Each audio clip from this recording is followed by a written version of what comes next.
ఇంతకుముందు ఒక 2 మంత్స్ ముందు అంటే డిసెంబర్లో నాకు ఇక్కడ బాగా స్వెల్లింగ్ వచ్చేసింది. అంతేకాదు బాగా ఏమంటారు ఇన్ఫెక్షన్ అనేది బాగా ఎక్కువ వచ్చేసింది. ఇంతకుముందు ఒక హాస్పిటల్కి వెళ్తే కూడా సేమ్ అదే చెప్పారు. అంతవరకు ట్యాబ్లెట్స్ వాడాను కానీ మళ్ళీ ఆపేసిన తర్వాత కంటిన్యూగా ఇన్ఫెక్షన్ అనేది మళ్ళీ వస్తూనే ఉంది, వాపు వస్తూనే ఉంది. ఇంకా క్రిస్మస్ అట్లా ఫెస్టివల్ ఉందని 4 రోజులు ఆగి మళ్ళీ జనవరిలో ఇక్కడ ఫ్యామిలీ డెంటల్ అని హాస్పిటల్కి మా ఫ్రెండ్ ద్వారా ఇక్కడికి వచ్చాను.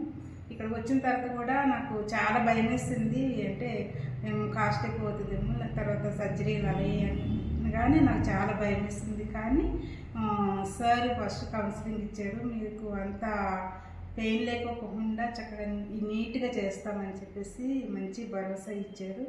ఆ తర్వాత మేడం కూడా చాలా బాగా చేశారు. అసలు ట్రీట్మెంట్ అంటే పెయిన్ అనేది తెలియలేదు ఫస్ట్ ఆఫ్ ఆల్. ఇంతకుముందు నేను చాలామందిని చూసాను, వాళ్ళు కూడా నాతో మాట్లాడారు.